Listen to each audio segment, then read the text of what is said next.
Hello guys, juniors knowledge में आपका स्वागत है। मेरा नाम अभिषेक कुमार और आज की इस वीडियो में हम बात करेंगे आइंस्टीन प्रिडिक्शन पार्ट 2 के बारे में, ग्रेविटेशनल वेव।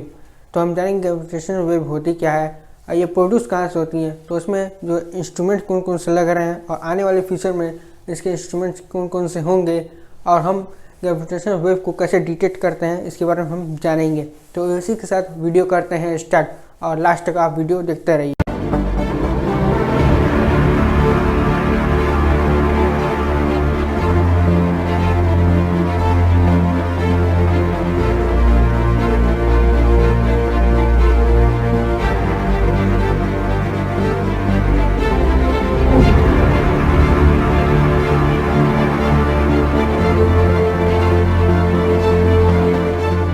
तो हम बात करेंगे ग्रेविटेशन वेव के बारे में।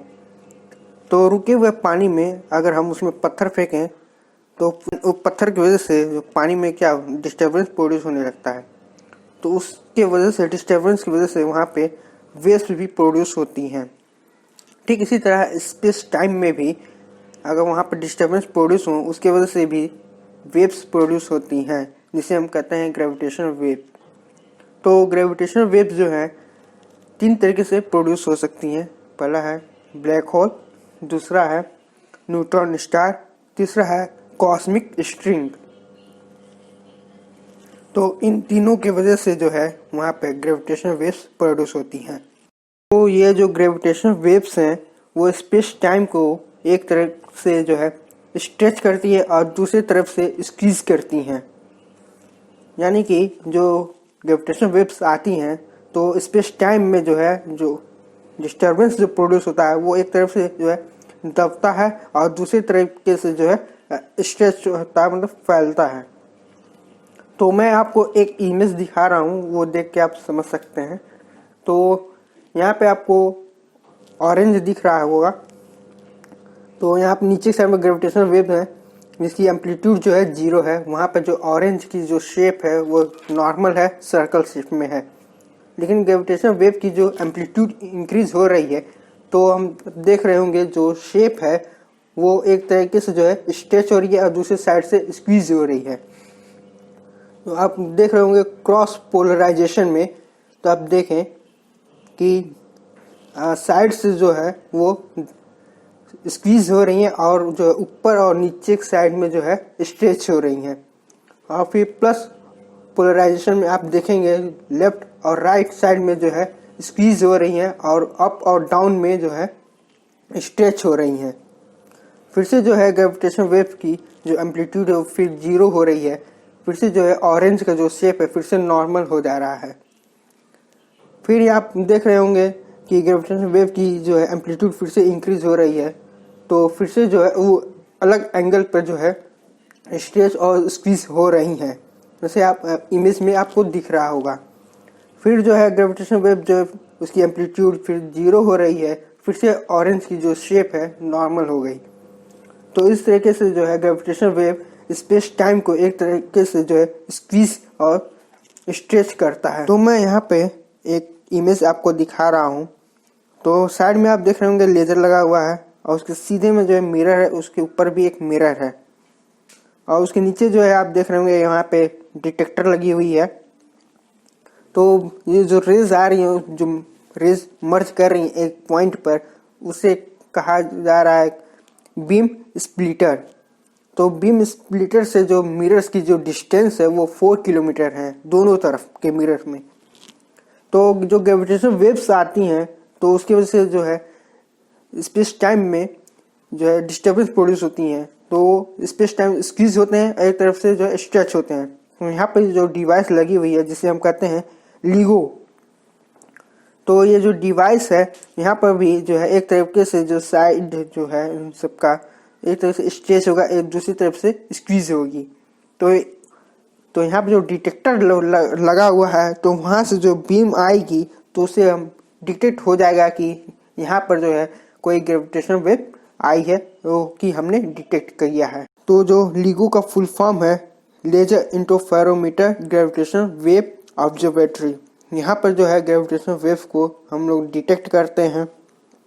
तो जो सबसे पहले एक बार जो ग्रेविटेशनल वेव डिटेक्ट हुई थी वो 14 सितंबर 2015 में हुआ था, जो कि 1.3 बिलियन ईयर्स एगो दो ब्लैक होल कोलाइड हुए थे, जो कि हमने डिटेक्ट किया था।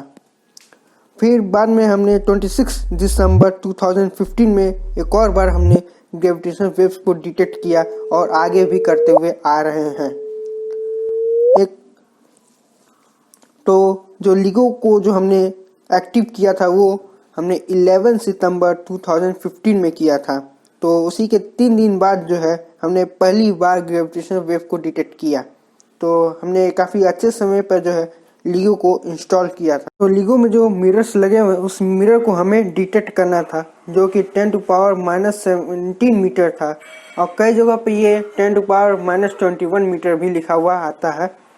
तो डॉक्टर किम थॉन थे, उन्होंने एक बुक पब्लिश की ग्रेविटेशन। तो वहाँ पर उन्होंने बताया कि ये इम्पॉसिबल है कि हम इस मूवमेंट को हम मेजर नहीं कर सकते हैं, मिरर के मूवमेंट्स को।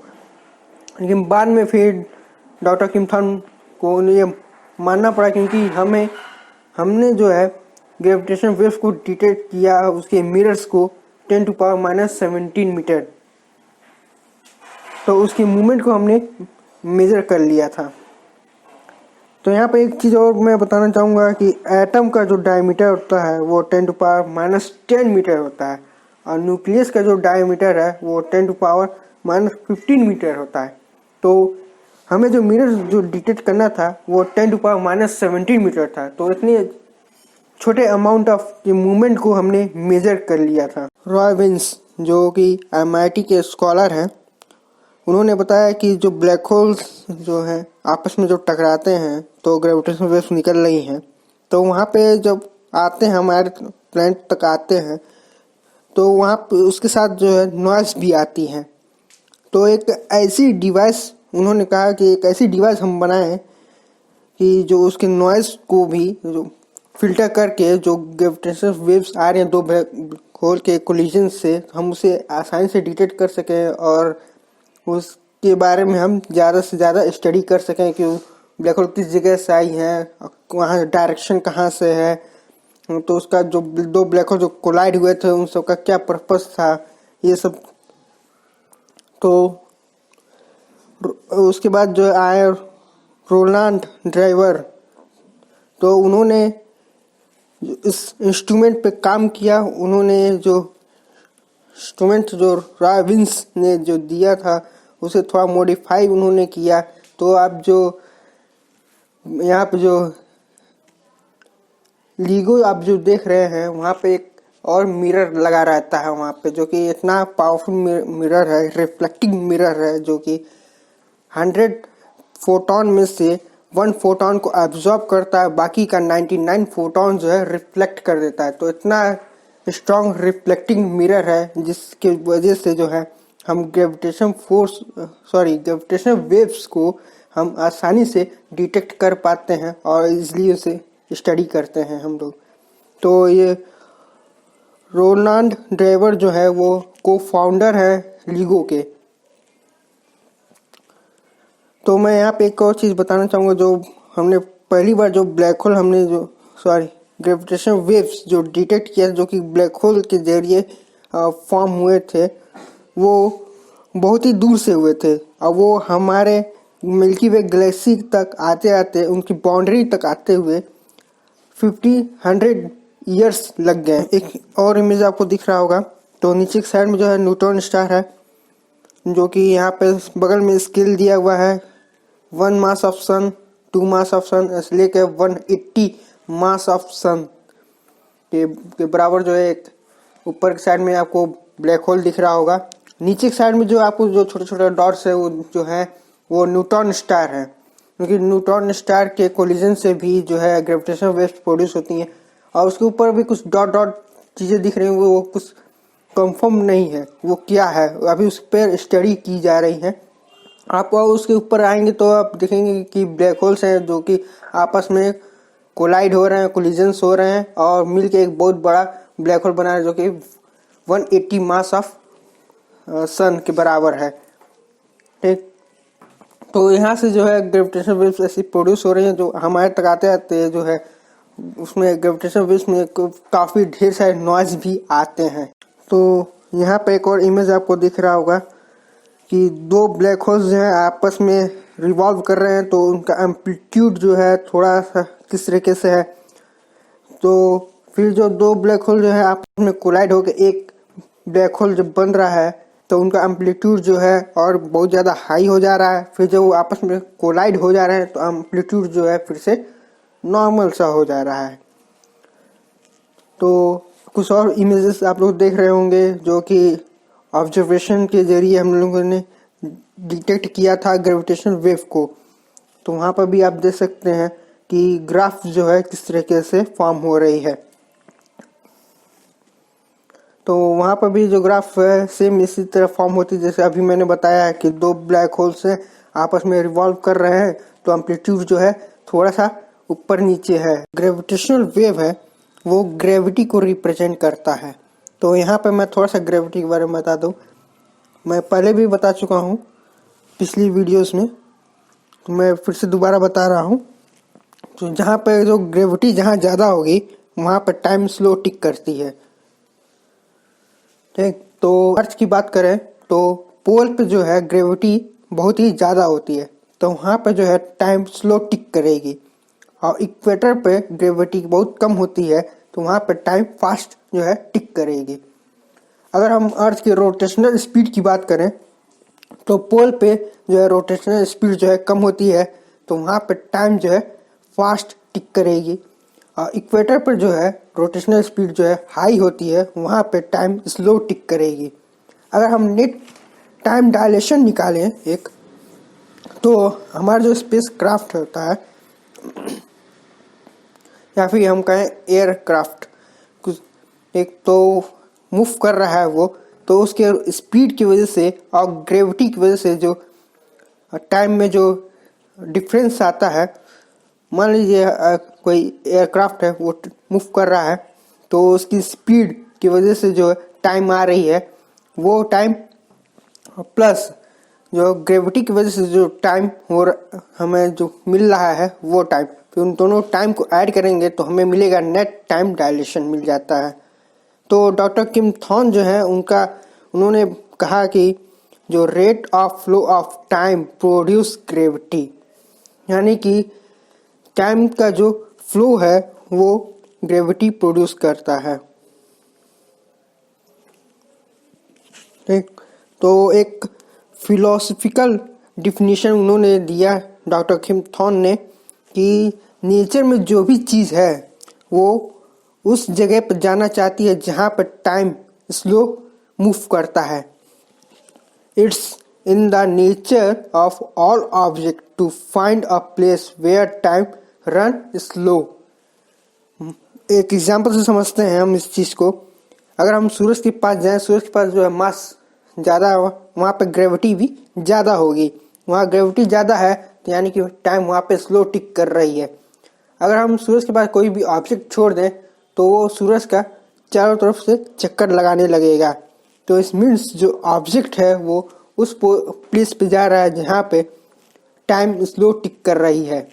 अगर हम उस ऑब्जेक्ट को अगर अपने प्लेनेट अर्थ के पास रख दें तो वो अर्थ का चक्कर लगाने लगेगा। इट मीन्स जो है वो ऑब्जेक्ट स्लो जहाँ टाइम स्लो टिक कर रही है उस चीज़ के पास जो है चली जा रही है। तो डॉक्टर किम थॉर्न है वो ऐसे टेलीस्कोप बनाने की कोशिश कर रहे हैं जो कि बहुत ही वीक सिग्नल ग्रेविटेशनल वेव के जो सिग्नल्स आते हैं उसे डिटेक्ट किया जा सके। तो आइंस्टीन टेलीस्कोप है जो कि एक अंडरग्राउंड बनेगी, जो कि एक कंप्लीट 2030 में होगा, जो कि इसकी स्ट्रेंथ जो होगी 20 टाइम्स वीकर सिग्नल्स को डिटेक्ट किया जा सके ग्रेविटेशनल वेव की। तो और भी डिवाइसेस हैं जो कि फ्यूचर में आएंगी। कॉस्मिक एक्सप्लोरर ये भी जो है डिवाइस जो है फ्यूचर में होंगी, जो कि 2030 के बाद से ये इस्टेब्लिश होंगी। तो और स्केल दिख रहे होंगे वहाँ पे, जो कि नीचे के साइड में आपको दिख रहा होगा कि ग्रेविटी बेस्ड इंटरफेरोमीटर, जो कि न्यूट्रॉन स्टार और ब्लैक होल को डिटेक्ट किया जाएगा। और जो स्पेस में भी इंटरफेरोमीटर लगेगा जिसको कहते हैं लिसा, वो सुपरमेसिव ब्लैक होल्स को डिटेक्ट करने के लिए रहेगा। और पोलर टाइमिंग एरियाज जो है वो भी सुपरमैसिव ब्लैक होल को डिटेक्ट करने के लिए लगेगा, और कॉस्मिक माइक्रोवेव जो है बैकग्राउंड वो भी जो है ग्रेविटेशनल वेव को डिटेक्ट करने के लिए बनाए जाएंगे। तो 4 डिफरेंट ब्रांड्स है, और या फिर हम कह सकते हैं ग्रेविटेशनल वेव पीरियड, जो कि मिनी सेकेंड में जो इंफॉर्मेशन जो आएंगी वो उसे हम लीगो या फिर वेरगो के जरिए जो हम डिटेक्ट करते हैं। फिर दूसरी चीज़ है मिनट टू आवर, जो कि स्पेस बेस्ड इंटरफेरोमीटर है, जिसका हम यूज़ हम करेंगे लीज़ा में। फिर जो 1 ईयर टू 100 ईयर्स के बीच की जो इंफॉर्मेशन आएंगे उसको हम यूज़ करेंगे पुलर टाइमिंग एराज की हेल्प से, और 100 ऑफ मिलियंस ऑफ ईयर्स के जो इंफॉर्मेशंस जो आएंगी वो हम कॉस्मिक माइक्रोवेव बैकग्राउंड का यूज़ करेंगे। तो हम लीज़ा की बारे में हम बात करेंगे, जो कि 2030 प्लस के बाद से जो है इंस्टॉल होगी, जो कि इसकी जो शेप होगी वो ट्रायंगुलर शेप में होगी, और इनके बीच की जो दूरी होंगी वो 2.5 मिलियन किलोमीटर लॉन्ग होंगी। ठीक, तो Einstein prediction part 2 gravitational wave यहीं पर समाप्त होता है। अगर आपने पार्ट 1 अगर नहीं देखा है तो आप जाकर पार्ट 1 देख सकते हैं। तो मैं यहाँ पे जाते वक्त मैं कुछ चीज़ें बताना चाहूँगा कि एक वेब ऐप के बारे में बताना चाहूँगा, जो कि अगर चाहें तो आप ग्रेविटेशनल वेव के आवाज़ें भी आप सुन सकते हैं। वेबसाइट भी है और ऐप्स भी हैं, जो कि एक ऐप है जो कि आईफोन के लिए है। अगर आपके पास आईफोन है तो आप वहाँ पे इंस्टॉल कर सकते हैं। उस ऐप का नाम है ग्रेविटेशनल वेव इवेंट। वहाँ पे जाके आप ऐप डाउनलोड कर सकते हैं। आप अगर डाउनलोड करेंगे तो कोई भी अगर ग्रेविटेशनल वेव की अगर जो LIGO है अगर डिटेक्ट करता है तो आपके पास नोटिफिकेशंस आ जाएंगी, आप वहाँ पे जाके उसे पढ़ सकते हैं। और दूसरी है जो एंड्रॉयड फ़ोन के लिए है, चिर्प करके ऐप है, आप वहाँ पर भी जा सकते हैं, डाउनलोड कर सकते हैं। प्ले स्टोर पे आपको आसानी से मिल जाएगा वहाँ पे। और दूसरा वेबसाइट है मैं बताऊँ ब्लैक होल हंटर, वहाँ पे आप जाके आप सर्च करेंगे गूगल पर ब्लैक होल हंटर, जो फर्स्ट लिंक आएगा वहाँ पे क्लिक करेंगे और प्ले करेंगे तो आप साइड में जो है ढेर सारे जो है उसके ग्रेविटेशनल वेव के आवाज़ें होंगी, साउंड्स होंगे, जो कुछ नॉइजेस होंगे, और जो फर्स्ट लिंक होगा वो प्योर जो है ग्रेविटेशनल वेव के साउंड्स होंगे। तो आप वहाँ जाकर आप सुन सकते हैं ग्रेविटेशनल वेव के साउंड्स। मैंने अभी बताया ही है कि ग्रेविटेशनल वेव को हम ग्रेविटी को रिप्रेजेंट करता है, तो यानी कि आप ग्रेविटेशनल वेव को आप सुन रहे हैं, यानी कि आप ग्रेविटी के साउंड सुन रहे हैं। तो अगर आपको मेरा वीडियो अच्छा लगा तो प्लीज़ लाइक करें, शेयर करें, सब्सक्राइब करें एंड कमेंट करें कि मेरा वीडियो कैसा लगा आपको। Thank you for watching.